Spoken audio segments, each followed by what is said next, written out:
What is up bros, this is Jay back with another video and भाइयों धुरंधर की hype जैसे जैसे बढ़ती जा रही है, जैसे जैसे धुरंधर की कमाई बढ़ती जा रही है, वैसे वैसे लेफ्टिस्ट्स का रोना भी इंटरनेट पे बढ़ता जा रहा है। तो इस this video I found it's called How Dhurandhar 2 just killed Bollywood's anti-army propaganda by AKTK Unfiltered। आओ इसको देखेंगे। The reason why I've picked this video is because a lot of the people were confused कि बॉलीवुड में propaganda push किया जा रहा है, ये क्यों बार बार मैंने उस वीडियो में बोला है, या फिर आई थिंक वो शाम शर्मा शो की वीडियो थी तो वो भी उसमें वो सेम चीज बार बार क्यों बोल रहे हैं। तो इस वजह से मैंने सोचा क्यों ना इस टॉपिक को दोबारा उठाया जाए, मे बी हमें और थोड़ी डिटेल्स इस चीज के ऊपर मिलेंगे, क्योंकि अब मैं कोइंसिडेंसेस में बिलीव नहीं करता भाई। अब जो मुझे दिखता है पैटर्न रिपीट होता हुआ, मैं उसको ऑब्जर्व करता हूँ and I base my judgement of that pattern and I hope you do the same.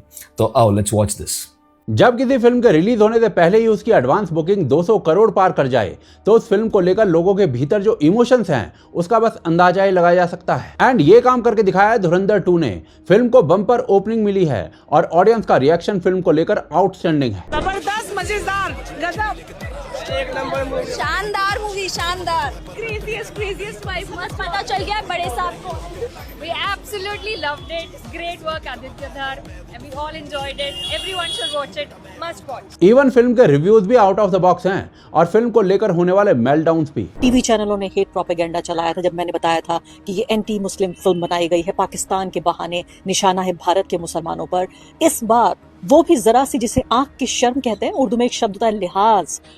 Movie में वंस अगेन साफ बोला हुआ है कि हमारी तुम्हारी कौम या तुम्हारे देश से कोई लड़ाई नहीं है, हमारे तुम्हारे देश के दहशत गर्दों से लड़ाई है। उसके बावजूद भी ये मुस्लिम अब ये कौन कर रहा है, मुझे बताओ ये कौन कर रहा है। अब भाई इसमें किसकी ही गलती है कि हर बार जब भी कोई पंगा होता है वो पाकिस्तान की तरफ से ही होता है।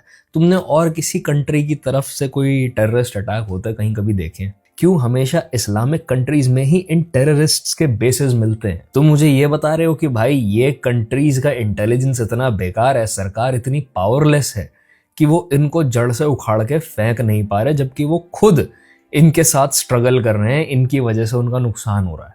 मैं ऐसी चीज में बिलीव नहीं कर सकता भाई, मुझे तुम्हारा पता नहीं। वो लिहाज भी इस फिल्म के निर्माता निर्देशकों ने नहीं बरती है। सीधे तौर पर एक पूरे तरीके से ब्लेटेंट कम्युनल और ब्लेटेंट प्रोपेगेंडा फिल्म बनाई है आज की सरकार के लिए। पर यह सब तो होना ही था, तो इन लोगों को इनके हाल पर छोड़ते हैं और हम किसी और इम्पोर्टेंट चीज पर फोकस करते हैं। I just want her to point out the scenes in the movie जो एंटी मुस्लिम थे। Exactly, वो एग्जैक्ट सीन्स अगर मुझे कोई दिखा दे तो मैं मान जाऊंगा। धुरंधर ने एक ऐसा काम किया है जो कदाचित भारत के इतिहास में कम ही फिल्मों ने किया है। धुरंधर ने इंडियन आर्म्ड फोर्सेस की इमेज को चेंज करने का काम किया है अक्रॉस द ग्लोब। फिनलैंड के प्रेसिडेंट का इस फिल्म को देखने के बाद ये कहना था, Interestingly enough, before I came to India, my son suggested that I should watch Dhurandhar, and I did. And of course that was one part of the narrative of that movie, and I'm I guess happy to fight against terrorism and look forward to the sequel. देखा, जो भी देख रहा है उसको समझ आ रही है कि it's about fighting terrorism, it's not about fighting a religion, a specific one, right? अब चीजें आपके फेवर में काम नहीं कर रही तो उसमें किसी की गलती नहीं है। जस्ट बिकॉज करंट सरकार ने कुछ ऐसे काम किए जिससे वो पूरा का पूरा चेंज आया, उसमें वो क्रेडिट ले गए पूरी मूवी में उस सब चीज़ों का, तो भाई इसमें और किसी की गलती नहीं है। अगर कांग्रेस सरकार होती और तब ये मूवी बनी होती और कांग्रेस वाहवाही लपेट लेती वो सब जो उन्होंने डिसीजंस लिए थे उन चीज़ों के, अगर उनमें कभी भी ऐसी हिम्मत आती कि वो काउंटर अटैक करने की या डीमोनेटाइज कर देने की पूरी करेंसी को अगर कोई डिसीजंस ले पाते कभी भी, तो क्या तब भी तुम लोग इसको प्रोपेगेंडा बोलते? मुझे ऐसा लगता है कि कभी कभार ज्यादा रियलिटी जब कोई चीज तुम्हारे सामने रख देती है ना, ज्यादा रियलिटी दिखा देती है, तो वो एक स्पेसिफिक जगह से आने वाले लोगों को ना प्रोपेगेंडा लगना शुरू हो जाता है। मेरा ऐसा मानना है। कमाल की बात है कि बाहर के लोग हमारी इस मूवी को अप्रिशिएट कर रहे हैं और हमारे अपने लोग देश के इस मूवी को क्रिटिसाइज कर रहे हैं। It reminds me of when Iranian औरतें सेलिब्रेट कर रही थी क्योंकि वहां के लीडर को असैसिनेट कर दिया था यूएस ने, एंड हमारे यहाँ की औरतें छातियां पीट रही थी अपनी। तुम्हारी लॉयल्टीज कहाँ लाए करती हैं भाई, फिर इस चीज पे क्वेश्चन होता है। On the 19th of March of the movie. और अभी धुरंधर 2 के बाद कनाडा के पीएम के साथ दौड़ लगाते हुए वो कुछ ऐसा कह रहे थे। How was your Insta fame in India? In India, it was huge after I said I watched Durandar. That did I realize. But yeah. Basically भाई साहब कह रहे थे कि फिल्म का नैरेटिव उन्हें बहुत पसंद आया कि कैसे इंडियन आर्म्ड फोर्सेस टेरर से लड़ती हैं, और इसी चेंज की मैं बात कर रहा था, क्योंकि पहले ऐसा नहीं था। इनफैक्ट इंडियन आर्म्ड फोर्सेस को बॉलीवुड ने बहुत गलत तरीके से दिखाया है, अगर बॉर्डर या लक्ष्य जैसी कुछ फिल्मों को छोड़ दें तो। फॉर एग्जाम्पल आप शाहरुख खान और प्रीति जिंटा। लक्ष्य is one of the best movies जो आर्मी में बनी है out there and one of the most realistic ones। ये लिबरल्स वाली बकवास जो है ना, उसमें एक सीन दिखाया हुआ है जहाँ कैफे में बैठ के प्रीति जिंटा का कैरेक्टर बोल रहा होता है कि भाई अमल और शांति, अमल और शांति। वो तुम सीन देखोगे ना, तुम्हें समझ आ जाएगा भाई। It's a very crazy intense scene, और उसमें वो आर्मी ऑफिसर ना चिल्लाते हुए बहुत अच्छे से समझाता है कि भाई अमल और शांति हमें भी चाहिए, पर हमारे देश की जमीन पे हमारे आदमी को मारा गया है, तो अब क्या हम हाथों में चूड़ियां पहन के बैठ जाएं? कुछ करें ना। कि दिल से फिल्म की बात कर लो, जहां इंडियन आर्मी को लोकल सिटीजन्स के ऑपरेटर के रूप में दिखाया गया है। मिशन कश्मीर भी सेम फार्मूला फॉलो करती है। इस फिल्म में इंडियन आर्मी को इनोसेंट कश्मीरी बच्चों और परिवारों को मारते हुए दिखाया गया है, उन्हें ऑपरेट करते हुए दिखाया गया है।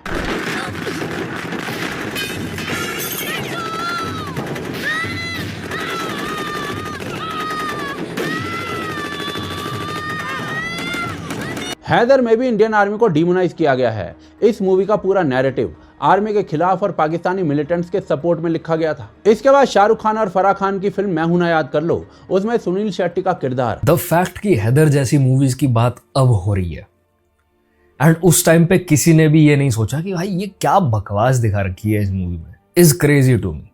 मतलब धुरंधर जैसी बड़ी मूवी की जरूरत पड़ गई for people to see the actual reality. नहीं तो ये धीरे धीरे से अपना प्रोपेगेंडा जो सालों से पुश कर रहे हैं करते ही रहते। पर देखो, इससे पता चलता है कि झूठ की उम्र नहीं होती, आज नहीं तो कल झूठ सामने आ ही जाता है। टेररिस्ट के रूप में दिखाया जाता है, जो कि एक इंडियन आर्मी का फौजी था। मैं पूछूं तो हाँ जनरल, जरूर पाकिस्तान भी हमारे गरीब गांव वालों को रिहा कर रहा होगा। फिलहाल तो पाकिस्तान से ऐसी कोई घोषणा नहीं आई है। क्या तुम पाकिस्तानी हो?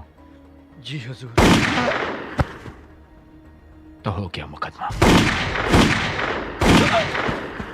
समर खान द्वारा डायरेक्टेड शौर्य में भी यही टोन दिया गया था कि कैसे इंडियन आर्मी ने इनोसेंट माइनॉरिटीज को टॉर्चर किया है, जिसके कारण मजबूरन उन लोगों को टेररिज्म का रास्ता चुनना पड़ता है। और ये बस नई फिल्मों में नहीं है, नसरुद्दीन शाह की तहलका याद कर लीजिए, जिसमें इंडियन आर्मी के ऑफिसर्स को ठरकी और हवसी दिखाया गया था।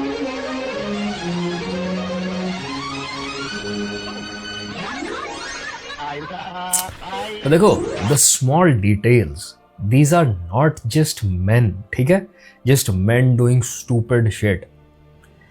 It's men in uniform doing stupid shit. तो ये जानबूझ के किया जा रहा है भाई ये सब। तुम मानो ना मानो, पैटर्न तो है भाई सबके पीछे, इतना कोइंसिडेंस नहीं होता इस दुनिया में।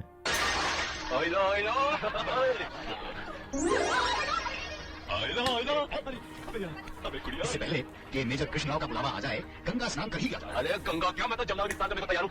अरे भाई ये टाइम तो सिर्फ लड़कियों का टाइम है ना। अबे खंडे भाईया, इसका इलाज तो मेरे पास है, बल्ले बल्ले दे। और भाई साहब, ये सेम चीजें आज OTT के दौर में भी चल रही हैं। गुंजन सक्सेना द कारगिल गर्ल इसका प्राइम एग्जांपल है।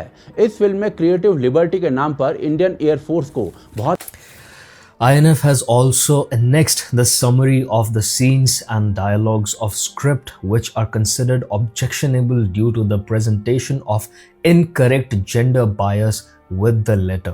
It also stated in the letter that the Karan Johar owned Dharma Productions was informed about the objectionable portion of the movie and was advised to delete or modify the same. However, the production house has not deleted the scenes, but it proposed a media plan in the run-up to release and insert a disclaimer in the movie. तो भाई अब मुझे बताओ, अगर ये लोग disclaimer अड़ा के एक मूवी में और एक्चुअल रियलिटी को डिस्टॉर्ट कर रहे हैं, तो फिर एक आदमी अगर डिस्क्लेमर अड़ा के और अगर तुम्हें रियलिटी दिखा दे रहा है फिक्शन के नाम पे, तो अब तुम्हारी क्यों चल रही है? मुझे ये बताओ, उस टाइम क्यों नहीं बोले तुम, जब इंडियन एयरफोर्स खुद कह रही है IAF writes to censor board over negative portrayal in Gunjan Saxena?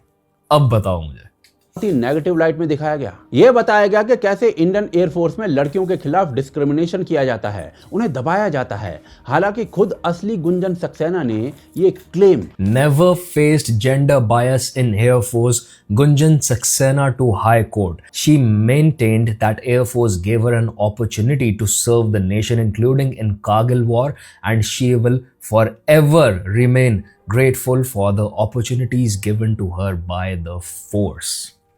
Outrightly reject कर दिया था। एकता कपूर तो अपनी वेब सीरीज को अलग लेवल पर लेकर चली गई थी। उन्होंने अपनी वेब सीरीज में आर्मी ऑफिसर की वाइफ को अपने लवर को अपने पति का यूनिफॉर्म पहनते दिखाया था, सिर्फ इसलिए ताकि वो उस यूनिफॉर्म को सेक्स के दौरान फाड़ सके। और तो और कुली नंबर 1 के रीमेक में तो लिमिट ही क्रॉस कर दी गई थी। एक आइटम सॉन्ग में बैकग्राउंड डांसर्स ने इंडियन आर्मी और नेवी के यूनिफॉर्म पहने हुए थे, डांस कर रहे थे। सिर्फ इतना ही नहीं, उनमें से कुछ लोगों ने बलिदान बैच भी पहना हुआ था, जो कि सिर्फ पैरा एसएफ कमांडोज को दिया जाता है after one of the toughest trainings in the world. अब देखिए, इन सब चीजों से आपको दिक्कत हो या ना हो, पर इंडियन एयरफोर्स और आर्मी को दिक्कत। अब जो चीजें ये मूवी बहुत ही सही तरीके से दिखा रही है, जैसे हमेशा से दिखाई जानी चाहिए थी, वो बलिदान बैच किसी के ऊपर भी नहीं दिखा रखा।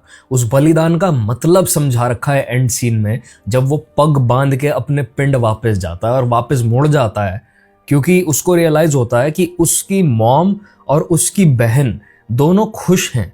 वो वेट करता रहता है कि उसकी मॉम कभी ना कभी मुड़ के पीछे देखेंगे कि मेरा बेटा आया कि नहीं आया, आज आया कि नहीं आया, but she never turns back. इसका मतलब they have moved on in their lifes, और वो बंदा आज अपने आप को उस लाइफ में इंसर्ट करेगा और फिर गायब हो जाएगा, तो उनके घाव दोबारा से रीओपन हो जाएंगे, खुल जाएंगे। तो उसको वहां पे वो सैक्रिफाइस देना पड़ा फैमिली का, बहुत ज्यादा चाहते हुए भी अपनी फैमिली से मिलने के लिए ही turned around and went back to his duty. बलिदान, इसीलिए वहां लिखा हुआ आया था बलिदान परमो धर्म है।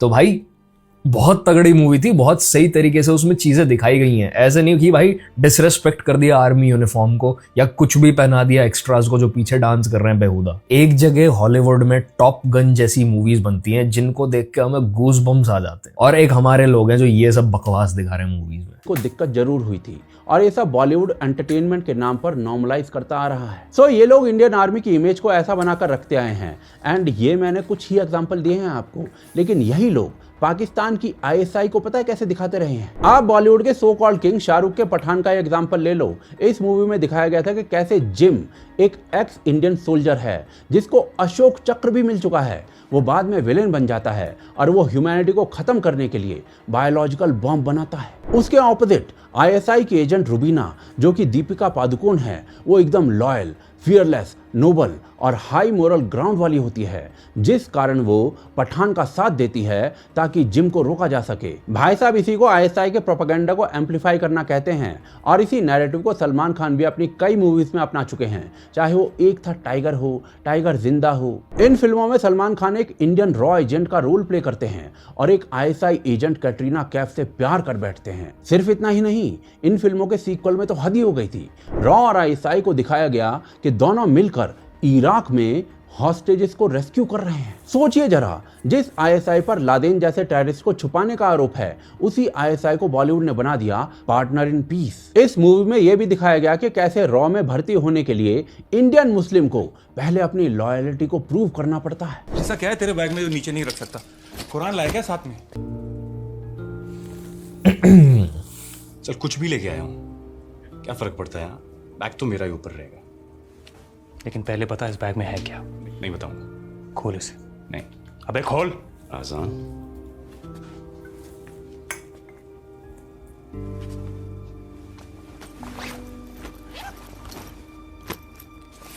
ये है सर। इससे बेहतर तो ये होता कि माथे पे लिखवा लेते। स्नाइपर हूँ, इंडियन आर्मी का, नर्स छुड़ाने के लिए आया हूँ। तो जैसे ये आईएससी वाले हर जगह अपने झंडे लगाते फिरते हैं ना, जिस दिन मिशन पूरा होगा मैं भी फहराऊंगा अपना तिरंगा। ऐसी और भी कई मूवीज है जहां पर आईएसआई एजेंट्स को बहुत ही सटल तरीके से पॉजिटिव लाइट में दिखाया गया है, जैसे कि एजेंट विनोद। एक बार को मैं ये कह सकता हूँ कि ऐसी चीज़ एक इमोशनल एंगल डालने के लिए कि भाई वो देशभक्त बंदा है, उसके बाद भी उसके ऊपर शक डाला जा रहा है। अब देखो भाई, जनरलाइज दोनों तरीके से ही नहीं किया जा सकता। ना ही तो सब पे शक डाला जा सकता और सबको खराब बताया जा सकता, और ना ही सबको देशभक्त बताया जा सकता। अगर आप एक सर्टेन रिलीजन, एक सर्टेन जगह से आने वाले लोगों की इमेज को इंप्रूव करने की या वाइट वॉश करने की कोशिश कर रहे हो, तो इसका मतलब है कहीं ना कहीं डीप डाउन कुछ प्रॉब्लम एग्जिस्ट करती है जिसके बारे में आपको भी पता है। वेल बॉटम, मतलब इंडियन स्पाई को तो एकदम झंडू ही दिखाया गया इन फिल्मों के अंदर। राजी जैसी फिल्म भी इसी कैटेगरी में आती हैं। ये फिल्म हरिंदर सिक्का के नॉवल पर बेस्ड है, पर फिल्म में आलिया भट्ट का कैरेक्टर जो कि इंडियन स्पाई है, उसको जबरदस्ती प्रो पाकिस्तान सिंपैथी के एंगल से दिखाया जाता है, जबकि ओरिजिनल नॉवल में इंडियन स्पाई 100% पैट्रियोटिक थी। Portraying the image that the Indian army had used and exploited a young Kashmiri girl. However, in Sikka's book, Sehmat had returned India as a strong woman, proud of her achievements and with love and longing for her homeland. इस film में दिखाया गया कि ये Indian spy जब भारत आती है तो टूट चुकी होती है। बेसिकली ये दिखाया जाता है कि इंडियन आर्मी ने स्पाई को मिसयूज किया और डेंजरस सिचुएशन में धकेल दिया। बाद में खुद ऑथर ने कहा कि ये बात पूरी तरीके से झूठी है, ऐसा कुछ हुआ ही नहीं था उनकी बुक के अंदर। राजी में ना तो कोई तिरंगा दिखाया गया और ना कोई जनगण गाया गया, बल्कि उसको डिप्रेशन स्टेट में लाया गया। पाकिस्तान के फ्लैग दिखाए गए और इंडियन इंटेलिजेंस एजेंसी को नीचे दिखाया। टोटली भाई धुरंधर प्रोपेगेंडा भाई, 100% उसमें झूठी डिटेल्स बताई गई है, सब कुछ गलत बताया गया। पर एक बार जाके ओपन लेटर की वीडियो देख लो इसी प्लेटफॉर्म पे, एक एक डिटेल रियल लाइफ में से उठाई हुई है, उसके ऊपर प्रूफ्स और आर्टिकल्स एग्जिस्ट करते हैं, और टाइमलाइन थोड़ी आगे पीछे जरूर है बट ऑलमोस्ट सेम ही है। इसी सरकार के टाइम में हुआ है, तो वंस अगेन अगर ये सरकार उस चीज का क्रेडिट ले जा रही है तो भाई इसमें किसी की गलती नहीं है। आपको अब जो बिलीव करना है आप कर सकते हो, बट क्या ये प्रोपेगेंडा नहीं है? That's the point that I am coming to. क्या ये प्रोपेगेंडा नहीं है कि राइटर खुद कह रहा है कि इन्होंने मेरी बुक की डिटेल्स खराब की और ये सब बकवास है? उसमें तिरंगा तक नहीं दिखाया गया, उसमें कोई वंदे मातरम जनगण भी नहीं बजाया गया। लड़की को ऐसे दिखा दिया कि वो डिप्रेस हो गई है, उसको पाकिस्तान से इतना प्यार हो गया था कि वो इंडिया आके डिप्रेस हो गई है। ब्रो दिखाया गया, ये लेफ्टिस्ट अप्रोच के खिलाफ में इतनी सफाई से काम किया गया। मुझे पूछिए वो दर्द कहाँ होता है? कहाँ था ध्रुव राठी इस टाइम पे? क्यों नहीं बोले ये भाई साहब उस टाइम पे कि भाई गलत तो गलत है, चाहे वो किसी भी साइड पे हो, तो मैं गलत को पॉइंट आउट करूंगा। क्यों? क्योंकि अपना उल्लू यहाँ पे सीधा होता है वंस अगेन। इसके अलावा 83 में दिखाया गया कि कैसे पाकिस्तानी आर्मी भारत पर बॉम्बिंग्स रोक देती है during the 83 world cup match, ताकि इंडियंस जो हैं मैच को एंजॉय कर सके।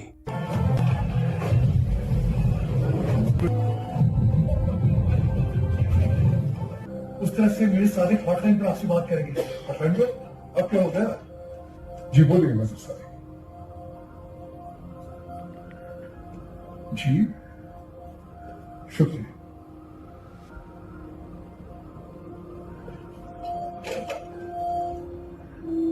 कह रहा है आप लोग इत्मीनान से मैच सुनिए, आज फायरिंग नहीं करेंगे। वहीं दूसरी तरफ Pakistani film industry That has to be a comedy scene भाई, ये तो मैं सीरियस ले ही नहीं सकता। ने आज तक एक भी फिल्म सर आप मैच देखो सर, अरे छोड़ो बोर, आप मैच देखो, भाईचारा ऑन टॉप बनाया है जिसमें इंडियन आर्मी या फिर भारत की मेजॉरिटी पॉपुलेशन को थोड़ा भी अच्छी रोशनी में दिखाया हो। उल्टा पाकिस्तानियों ने अपनी मूवीज में इंडियन आर्मी को एज अ रेपिस्ट ही दिखाया है। वरना मैं भी तुम्हारे साथ मिलकर इन मुसलमान छोकरियों के जिस्म से खेलता, अंदर चल के अपने सारे कपड़े उतार दे, वरना मुझे जबरदस्ती कपड़े उतारने पड़ेंगे। हिंदू कुत्ते, मुसलमान लड़की अपनी जान तो दे सकती है मगर अपनी इज्जत पर आज नहीं आने देगी, नहीं आने देगी। मैं आज तुम्हारा नंगा डांस देखूंगा। दिल्ली के मिरासी जाके अपनी बहन का नंगा डांस देख। तो फिर दे आवाज अपने मुस्लिम को कि वो आए और आकर तेरी इज्जत बचाएं। और एग्जैक्टली व्हाट आई सेड कि क्या वहाँ की मूवीज में भी इंडियंस को अच्छा दिखाया जा रहा है कि देखो पाकिस्तान आर्मी में इंडियन है जो कि पाकिस्तान का झंडा लपेट के घूम रहा है, इतना देशभक्त है। वहाँ क्या दिखाया जा रहा है भाई? आई डोंट नो, मैंने बस ये क्लिप देखा है। पर अगर तुम में से कोई देखता है, तुम्हें अगर पता है तो भाई मुझे बता दो, क्योंकि मेरे तो सामने जो भी आया है वो चाहे हार्शली क्रिटिसाइज करता हो एक लड़की के या एक लड़के के हिंदू होने को, या फिर बहुत सॉफ्टली करता हो, पर करता जरूर है सीरीज में इनके। ऐसे में धुरंधर आती है, फिर धुरंधर 2 आती है, जो अनअपोलोजेटिक तरीके से एक इंडियन स्पाई की कहानी को बताती है और जिसे पूरी दुनिया देखती है। ऑस्ट्रेलियंस इस फिल्म पर रील बना रहे हैं।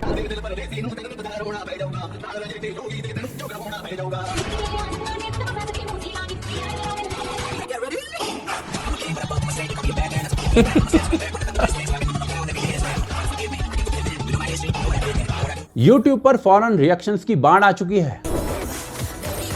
जाबी कोए चारा को। Oh my gosh, the stunts look amazing. Oh my god, that was innards. The gore. Damn, he's flying out of there. Gosh, what a trip. Oh man. This might be like it, dude. How much action should we put in this? All of it. Yes. And कई देशों के प्रधानमंत्री तक इस film का इंतजार कर रहे हैं। मैं यूजुअली देख के इनके रिएक्शंस में आई एम लाइक ये फालतू का रिएक्शन दे रहे हैं, इनको कुछ समझ भी नहीं आ रही, इनको बस इंडियन लोगों से व्यूज चाहिए। बट भाई लेजिट मूवी का एक्शन इतना बढ़िया था कि कोई इंसान डब्ड या सब्ड वर्जन भी देखेगा ना इस मूवी का, भाई वो हुक ना हो जाए ये हो नहीं सकता। स्टोरी, सिनेमेटोग्राफी, एक्शन, एक्टिंग, भाई डायरेक्शन, सब कुछ बहुत क्रेजी है भाई मूवी में, सब कुछ। There were a lot of the people जो मेरे ख्याल से फर्स्ट टाइम एक्टर्स थे, जैसे हमजा के साथ का जो एक कैरेक्टर था जो उसके साथ का ही एजेंट था, ये दोनों साथ में डिप्लॉय हुए थे, वो बंदा मेरे ख्याल से फर्स्ट टाइम ऐसे किसी बड़े प्रोजेक्ट में आया और भाई उस बंदे से भी इन्होंने बढ़िया एक्टिंग करवा ली। तो ये डायरेक्टर का भी कमाल है, आप मानो ना मानो। रुको मैं तुम्हें खान सर का एक वीडियो दिखाता हूँ। धुरंधर मूवी में जो देखते हैं सीन कैसे कील फंसा के उठाता है, वो मोरारजी देसाई की गलती से 50 लाख रुपए की जरूरत थी।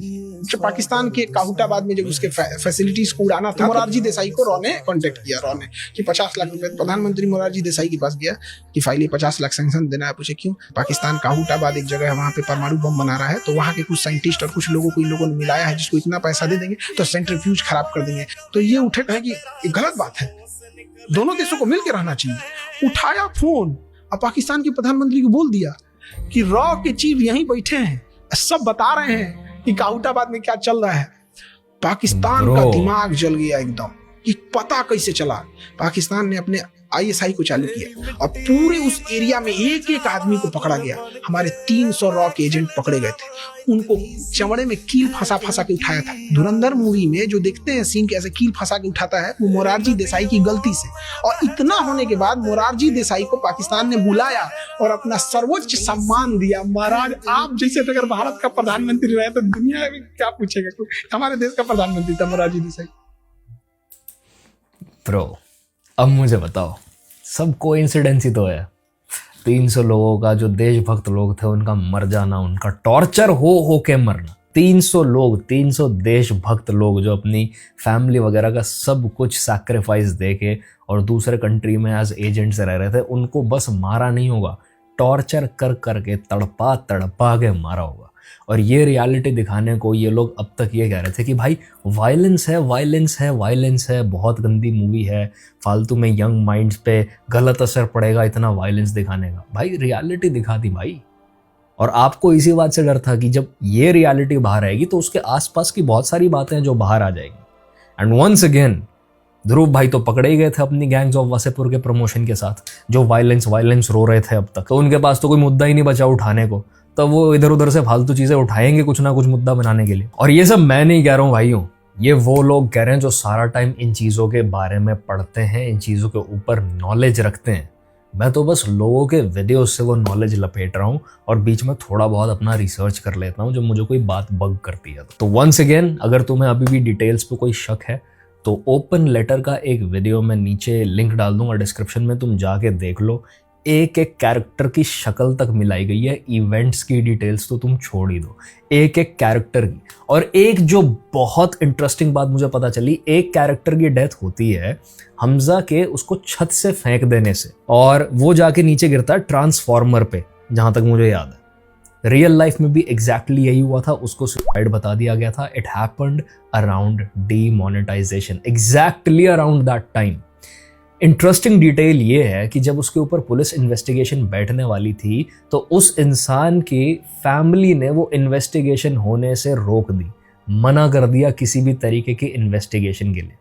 तो वो डेथ बहुत फिशी थी, कहने का मतलब ये है, बट ऑन पेपर वो सुसाइड था। So this is it for this video भाइयों। अगर मूवी अब तक नहीं देखी है तो अब तो तुम्हें स्पॉयलर्स मिलने वाले हैं, अब तो इनको आने से कोई नहीं रोक सकता। And you can believe in whatever you want to believe. I have decided to believe in facts जो मेरे सामने हैं। अगर उसके अगेंस्ट कोई कुछ प्रोवाइड करवा देता है तो भाई हम उसकी भी बात सुन लेंगे। So I hope you enjoyed the video and I will see you brothers in the next one. Piece.